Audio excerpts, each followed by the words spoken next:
ಹೇಳ್ರಿ. ನಮ್ದು ಹಾನಗಲ್ ಸರ್. ಹಾನಗಲ್ ಹತ್ರ ಒಂದು ಪೇಟೆ. ಏನು ತೊಂದರೆ?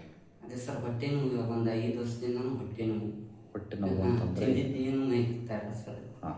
ಮೋಷನ್ ಹೋಗೋದು ಈ ಸೈಡ್ ಸೌಂಡ್ ಸಿಕ್ಕಾಪಟ್ಟೆ. ಹಂಗೆ ಒಂಥರ ಇದ್ರ ಸೌಂಡು ಗುಡುಗುಡು ಅಂತದೆ.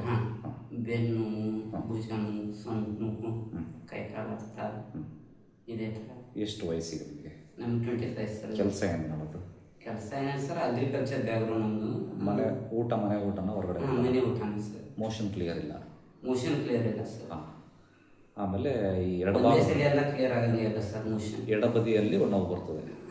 ಒಂಥರ ಸೌಂಡ್ ಹಂಗೆ ಸಿಕ್ಕಾಪಟ್ಟೆ ಸೌಂಡು, ಸುಸ್ತು. ಆಮೇಲೆ ಎದೆ ಹೊಡಿತ ಜಾಸ್ತಿ ಆಗೋದು ಆಗ್ತದೆ, ಗಾಬರಿ ಆಗೋದು. ಆಮೇಲೆ ನೆಗೆಟಿವ್ ಥಾಟ್ಸ್ ಬರ್ತದೆ. ನೆಗೆಟಿವ್ ಥಾಟ್ಸ್ ಬರುತ್ತೆ ಸರ್. ಕೈ ಕಾಲೆಲ್ಲ ಹರ್ತಾ ಸಿಕ್ಕಾಪಟ್ಟೆ ವ್ಯತ್ಯಾಸ. ಕಣ್ಣು ಮಂಜಾಗ್ತದೆ, ತಲೆ ಜೋಲಿ, ಕಣ್ಣು ಕಡಿತ, ಕಣ್ಣಲ್ಲಿ ನೀರು ಬರೋದು, ಜೋಲಿ ಬರ್ತದೆ. ಎಲ್ಲ ಕಡೆ ತೋರಿಸಿ ಆಯ್ತಾ? ಎಲ್ಲ ಕಡೆ ಇದೆ ಸರ್. ಎಂಡೋಸ್ಕೋಪಿ ಮಾಡಿದ್ರಾ? ಎಂಡೋಸ್ಕೋಪಿ ಇಲ್ಲ ಸರ್, ಕೊಲೋನೋಸ್ಕೋಪಿ ಆಗಿದೆ, CT ಆಗಿದೆ, MRI ಆಗಿದೆ. Colonoscopy, CT, MRI.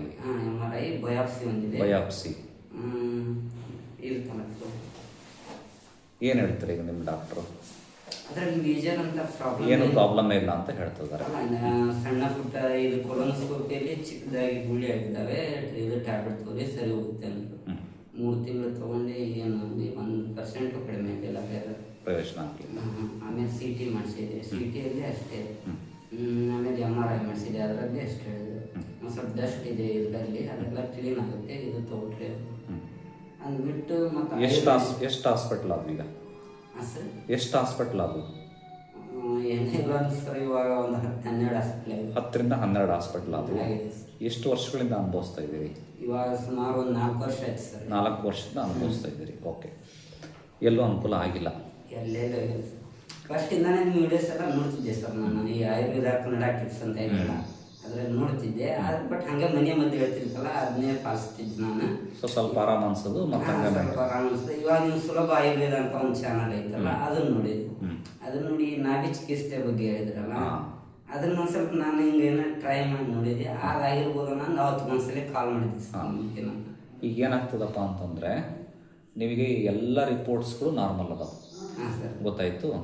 Reports normal ಇದ್ದಾಗ ಡಾಕ್ಟ್ರು ಏನಂತ ಟ್ರೀಟ್ಮೆಂಟ್ ಕೊಡ್ತಾರೆ? ಅದು ಏನೋ ಡಯಾಗ್ನೋಸ್ ಆಗಲಿಲ್ಲ ಅಂದರೆ ಅದಕ್ಕೇನೋ ಟ್ರೀಟ್ಮೆಂಟ್ ಕೊಡ್ಲಿಕ್ಕೆ ಕಷ್ಟ. ಹೌದಾ?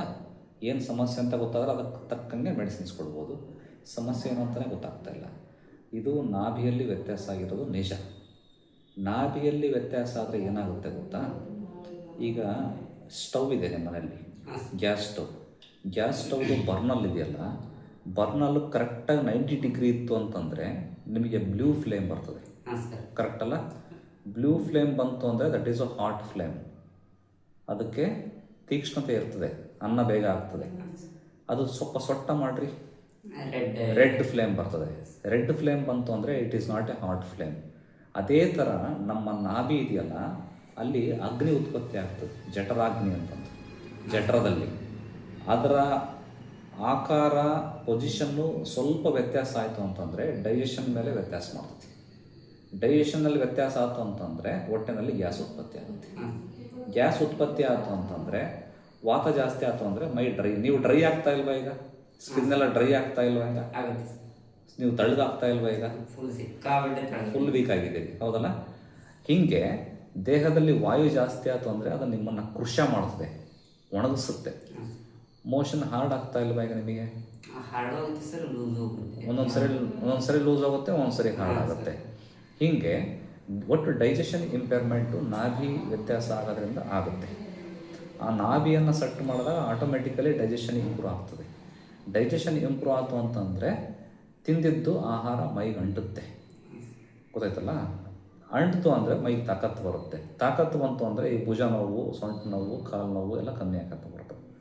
ಈ ಬ್ಲಡ್ಡು ಕಮ್ಮಿ ಆಗಿದೆ ನಿಮ್ಮ ಮೈಯಲ್ಲಿ, ಕಮ್ಮಿ ಆಗಿದೆ. ಅದೆಲ್ಲದು ಇಂಪ್ರೂವ್ ಆಗಬೇಕು ಅಂತಂದರೆ ತಿಂದಿದ್ದ ಆಹಾರ ಮೈಗೆ ಅಂಟಬೇಕು. ಇನ್ನೊಂದ್ಸಲ 4 ದಿವಸಕ್ಕೊಮ್ಮೆ ನೆಗಡಿ, ಜ್ವರ, ಕೆಮ್ಮು. ಆಹಾರ ತಿಂದಿದ್ದೇ ಮೈಗೆ ಅಂಟಿಲ್ಲ ಅಂತಂದರೆ ಇಮ್ಯುನಿಟಿ ಶಕ್ತಿಯಲ್ಲಿ ಬರುತ್ತೆ, ವ್ಯಾಧಿ ಕ್ಷಮತ್ವ. ನಿಮ್ಮ ರದರ ಮತ್ತೆ ಅದು ಇಬ್ಬರೇ ಬಂದಿರೋದು. ಸೊ ಫಸ್ಟ್ ನೀವು ಸ್ವರ್ಗದಿಂದ ಅಮೃತ ತಂದು ಕುಡಿಯೋದು ಮುಖ್ಯ ಅಲ್ರಿ, ಅದನ್ನು ಜೀರ್ಣಿಸ್ಕೊಳ್ಳೋದು ಮುಖ್ಯ. ಗೊತ್ತಲ್ಲ, ಅದು ಅಮೃತ ಕುಡಿದು ಮತ್ತೆ ಹಂಗೆ ಹೊರಗೆ ಹಾಕಿದ್ರೆ ಏನು ಬಂತು? ಈಗ ನಿಮಗೆ ಆಗ್ತಿರೋದೇ, ನೀವೆಲ್ಲ ಒಳ್ಳೆ ಆಹಾರ ತಿಂತಿದ್ದೀರಿ, ಹಾಂ ಸರ್, ಮನೆ ಫುಡ್ಡೇ ಎಲ್ಲ ಒಳ್ಳೆಯದೇ ಸರ್. ಏನೇನಂದ್ರೆ 1 ವರ್ಷ ಆಯಿತು, ಫ್ರೆಂಡ್ಸ್ ಆಚೆ ಈಚೆ ಫ್ರೆಂಡ್ಸ್ ಕೂಡ ಅಂತ ಇಂಥ ತಿಂತಿದ್ದೀವಿ. ಇವಾಗ 1 ವರ್ಷದಿಂದ ಅದನ್ನೂ ಬಿಟ್ಟಿದ್ದೀರಿ. ಆಮೇಲೆ ಟೀ ಕಾಫಿ ಎಲ್ಲ ಬಿಟ್ಟಿದ್ದೀನಿ. 5 ವರ್ಷ ಆಯಿತು ಟೀ ಕಾಫಿ ಬಿಟ್ಟು. ನಿಮ್ಮ ಡಾಕ್ಟರ್ಸ್ ನಿಮಗೆ ಬಿ ಕಾಂಪ್ಲೆಕ್ಸು ಕೊಟ್ಟರು, ಎಲ್ಲ ಟ್ಯಾಬ್ಲೆಟ್ಸ್, ಐರನ್ ಟ್ಯಾಬ್ಲೆಟು ಕೊಟ್ಟರು, ಪ್ರೋಟೀನು ಕೊಟ್ಟರು, ಹೌದಲ್ಲ? ನೀವು ತಾಕತ್ ಓಕೆ. ಹಾಂ ಹಾಂ, ಒಟ್ಟು ಎಲ್ಲ ಟ್ರೈ ಮಾಡಿದ್ರಿ, ಹಾಂ ಎಲ್ಲ ಟ್ರೈ ಮಾಡಿದ್ವಿ. ಎಲ್ಲ ಟ್ರೈ ಮಾಡಿದ್ರಿ. ಅವರು IBS, IBD ಅಂದು ಎಲ್ಲದು ನೀವು ಎಲ್ಲದನ್ನು ಕೊಟ್ಟರೆ, ನೀವು ಎಲ್ಲದನ್ನು ತಿಂದಿದ್ದೀರಿ. ನೀವು ತಿಂದಿರೋದು ಮುಖ್ಯ ಅಲ್ರಿ, ನಿಮ್ಮ ಜೀರ್ಣ ಎಷ್ಟು ಮಟ್ಟಿಗೆ ಆಗೈತೆ, ದೇಹ ಎಷ್ಟರ ಮಟ್ಟಿಗೆ ಯೂಸ್ ಮಾಡ್ಕೊಂಡೈತೆ ಅನ್ನೋದು ಮುಖ್ಯ ಆಗುತ್ತೆ. ಅದು ಜೀರ್ಣ ಆಗಬೇಕು, ದೇಹದಲ್ಲಿ ಅಬ್ಸರ್ವ್ ಆಗಬೇಕು ಅಂತಂದರೆ ನಿಮ್ಮ ನಾಭಿ ಸೆಟ್ ಆಗಬೇಕು. ನಾಭಿ ಸೆಟ್ ಆದರೆ ಜೀರ್ಣಶಕ್ತಿ ಇಂಪ್ರೂವ್ಮೆಂಟ್. ಜೀರ್ಣಶಕ್ತಿ ಇಂಪ್ರೂವ್ ಆಗುತ್ತಂತಂದರೆ ನೀವು ಹುಲ್ಲು ತಿಂದ್ರೂ ಕೂಡ ಅದರಿಂದ ಸತ್ವ ಇರಿಕೆ ಅಂತೀರಿ. ಇಲ್ಲ ಅಂದರೆ ಅಮೃತ ಕುಡಿದ್ರೂ ಪ್ರಯೋಜನ ಇಲ್ಲ. ಅರ್ಥ ಆಯ್ತಲ್ಲ? ನಾನು ಹೇಳ್ದಂಗೆ ಕರೆಕ್ಟ್ ಟ್ರೀಟ್ಮೆಂಟ್ ತಗೊಳ್ಳಿ. 100ರಲ್ಲಿ 90 ಜನರಿಗಂತೂ ಅನುಕೂಲ ಆಗಿದೆ. ನಮ್ಮ ಟ್ರೀಟ್ಮೆಂಟಿಂದ ಯಾವುದೇ ರೀತಿ ಸೈಡ್ ಎಫೆಕ್ಟ್ಸ್ ಅಂತೂ ಇರೋಂಗಿಲ್ಲ. ನಿಮಗೆ ಕೊಡೋಂಥ ಔಷಧಿಗಳನ್ನ ನಾವು ತಿಂದು ತೋರಿಸ್ತೇವೆ. ಅಷ್ಟು ಸೇಫೆಸ್ಟ್ ಮೆಡಿಸಿನ್ಸ್ ಇರುತ್ತೆ, ಉಪಯೋಗ ಮಾಡೋದು. ಇಲ್ಲಿ ಬಂದು ಆರಾಮಾಗಿರೋದೆಲ್ಲರದನ್ನು ವಿಚಾರ ಮಾಡಿ ಕೇಳಿದಿರಲ್ಲ ನೀವು. ಬಂದಿರೋ ಆರಾಮಾಗಿ ಹೊರಗ ದೇಶಗಳಿಂದ ಬಂದಿರೋ ಅಂಥವ್ರದ್ದೆಲ್ಲರೂ ಬಂದಿರಲ್ಲ. ಓಕೆ, ನಾನು ಹೇಳ್ದಂಗೆ ನಾಭಿ ಚಿಕಿತ್ಸೆ ಪ್ಲಸ್ ಮೆಡಿಸಿನ್ಸ್ ಇಷ್ಟು ಮಾಡ್ಕೊಂತ ಹೋಗೋದು. ಹೌದು, ಈಗ ನೀವೆಲ್ಲ ಮುಗಿಸ್ಬಿಟ್ಟಿದ್ರಿ. ಈಗ ನೀವು ಏನಾರು ಬಾಕಿ ಉಳಿದಿದೆಯಾ ಟ್ರೀಟ್ಮೆಂಟು? ಇನ್ನು ಯಾವ ಇದ್ದರೆ ಅವ್ನು ಮುಗಿಸ್ಕೊಂಬರ್ಬೇಕಾರೆ. ಇನ್ನು ಯಾವ ಅಮೇರಿಕಕ್ಕೆ ಏನಾರು ಹೋಗೋ ಐಡಿಯಾ ಇದ್ದರೆ ಹೋಗ್ಬಿಡ್ರಿ. ಆಸ್ಟ್ರೇಲಿಯಾಕ್ಕೆ ಯಾಕೆ ಅಂದರೆ ಈಗ ಆಲ್ರೆಡಿ ಎಲ್ಲ ಮುಗಿದೋಗಿದೆ ಟ್ರೀಟ್ಮೆಂಟ್, ಕೊನೆಯ ಅಸ್ತ್ರ ಇದೆ. ಹೌದು, ಅದು ನಿಮಗೆ ಲಕ್ಷಣಗಳು ಕಾಣ್ತಾ ಇಲ್ಲ ನನಗೆ. ಪ್ರಯೋಜನ ಆಯ್ತಾ? ಇಲ್ಲ ಸರ್. ಹಂಗಾಗಿದ್ರೆ ಪ್ರಯೋಜನ ಆಗಬೇಕಾಯ್ತು ಸ್ವಲ್ಪ. ನೋಡೋಣ, ಈಗ ನಾಭಿಯಲ್ಲಿ ವ್ಯತ್ಯಾಸ ಆಗಿದ್ರೆ ನಾಭಿ ಸೆಟ್ ಮಾಡಿ ನೋಡೋಣ. ಇನ್ನೇನಾಗಿದೆ ಸರ್? ಅಂದ್ರೆ ನೀವು ಈ ರೇಖೆಗಳಲ್ಲಿ ನೋಡ್ಕೊಂಡಿದ್ದೀರಿ, ನಿಮಗೆ ಗೊತ್ತಾಗಿದೆ. ಈಗ ನೋಡೋಣ. ಓಕೆನಾ?